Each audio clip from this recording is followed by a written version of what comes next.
হিতেশ বসুমতাৰী ডাঙৰ ক্ষেত্ৰত সেই দল বদলোৱা কোনো এটা ডাঙৰ কথা নহয় আজিৰ দিনত। তেওঁ ধাৰাবাহিকভাৱে 2011 চনৰ পৰা আজিলৈকে তেওঁ 6 বাৰ দল সলনি কৰিলে। সেইটো কাৰণে আমি তেওঁ যোৱাটো ডাঙৰ বুলি আমি ভাবা নাই। মই এটা ক্ৰনলজিকেল এটা আপোনালোকক মই দিব বিচাৰিছোঁ। প্ৰথম তেওঁ 2011 চনত BPF দলৰ পৰা PCDR আফছৰ দ্বাৰা গঠিত সেই সংগঠনত যাই তেওঁ মানে দল কৰিলে। তাৰপিছত 2014 যেতিয়া লোকসভা নিৰ্বাচনত হাৰিলে UG ব্ৰহ্ম ডাঙৰীয়া, তাৰপিছত তেওঁ আৰু PCDR এৰি পেলাই তেওঁ মানে BJP দল কৰিলে। BJP দলত থাকি তাৰপিছত আকৌ তেওঁ নিজৰ এটা কোম্পানী খুলিলে, মানে দল খুলিলে, ইণ্ডিপেণ্ডেণ্ট দল।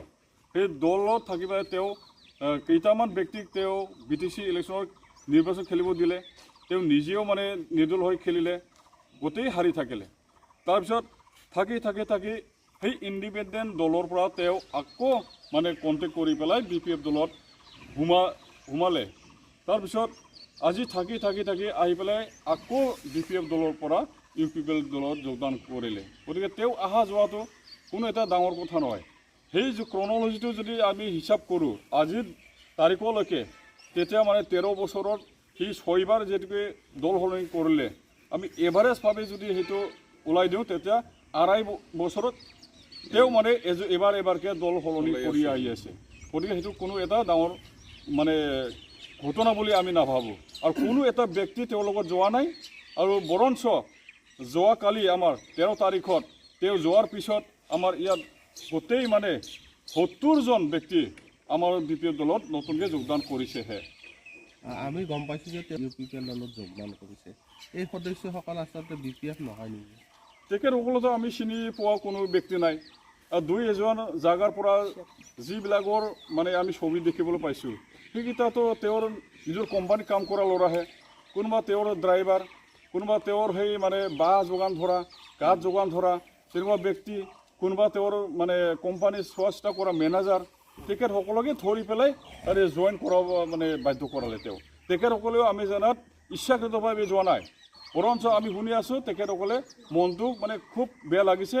কাৰণ একেলগে থাকি ইমান বছৰ চলি আহিলে, আমি সেই নিজৰ বন্ধুৰ লগতে আমি এতিয়া বেয়া হ'বলগীয়া মানে বাধ্যত পৰিছোঁ, এনেহেন কথা আমি শুনিছোঁ। আচলতে তেখেত আপোনালোকৰ দলৰ পৰা যোৱাৰ পিছত একো আপোনালোকৰ দলত প্ৰভাৱ কোনো এটা ক্ষতি নহয় আমাৰ, বৰঞ্চ আমাৰ এতিয়া প্লাছ। এতিয়া যোৱাকালি যিটো 70জন জইন কৰিলে সেইটোৱে প্ৰমাণ। আজিও জইনিং হৈছে চিমলাত 5জন UPPL দলৰ ভাল মানে ইউথৰ UPPL দলৰ ইউথ চেলৰ 5জন কৰ্মী আমাৰ তাত মানে জইন হৈছে এইমাত্ৰ চিমলা আমাৰ ককলাবাৰী হেড অফিচত। তেওঁ আজি সাক্ষাৎকাৰত এটা কথা কৈছে যে BPF দলটো হাগ্ৰামাৰ কোম্পানী আৰু হাগ্ৰামাক তেওঁ জকাৰ বুলি ফালে আখ্যা দিছে। এই ক্ষেত্ৰত কি হ'ব? তেওঁ কি কয় কি নকয় সেইটোতো তেওঁৰ কথা। এইটো তেওঁ মুখত যি আহে সেইটোৱে কৈছে। এতিয়া মতিভ্ৰম হ'ব ধৰিছে তেওঁলোকৰ মানুহ নোহোৱাৰ কাৰণে।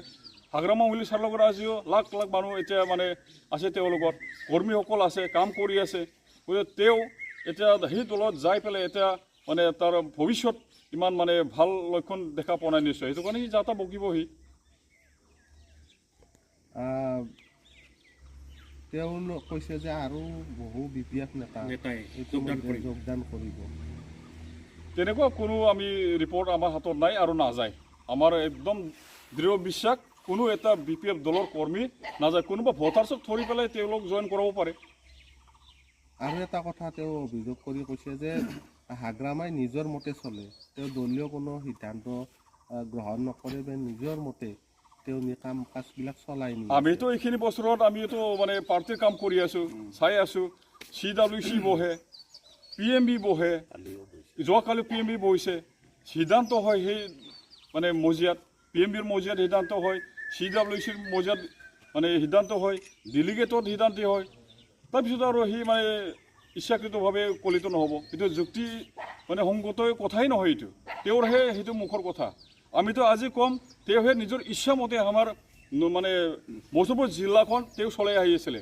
মই জেনেৰেল ছেক্ৰেটাৰী হৈ আছিলোঁ তেওঁৰ, কিন্তু মই অনুভৱ কৰিছোঁ, মই মানে এক্সপিৰিয়েঞ্চ তেওঁৰ লগত থাকি পেলাই তেওঁ ইচ্ছাকৃতভাৱে আমাৰ সেই দলখন অসাংবিধানিক যিটো কৈছে তেওঁ অসাংবিধানিক তেওঁ নিজেহে কৰিছে দলত মানে যিখিনি পৰ্টফলিঅ' হোল্ডাৰ থাকিব লাগিছিলে তেওঁ কমাই পেলাই নিজৰ ইচ্ছামতে সি চলাইছিল সি গতিকে অসাংবিধানিক মানে কৰ্ম তেওঁ নিজেহে কৰিছে তেওঁ যোৱাৰ পিছত যোৱা সিদিনা আমাৰ আলোচনা হ'ল যে আমাৰ যিটো জিলাৰ বডি সেই জিলা বডিখন ডাঙৰ এটা কৰিব লাগে গতিকে আমি ডাঙৰ কৰিম কেইদিনৰ পিছত তেওঁ কিন্তু বাধা দি আছিল সেইটো কৰিব নোৱাৰে এই এনেহেন কথা আমি বুজি পাওঁ যে তেওঁ সেইটো কাৰণে তেওঁহে নিজে মানে অসাংবিধানিক তেওঁ আৰু এটা কথা কৈছে যে বিগত যিটো বাই ইলেকশ্যন সেই ইলেকশ্যনত তেওঁৰ ভূমিকা সন্দেহজনক আছিল বা যি ধৰণে MP ইলেকশ্যনত কেম্পেইন কৰিব লাগিছিল তেওঁ মানে BPF-ৰ কেণ্ডিডেটৰ সলনি কংগ্ৰেছক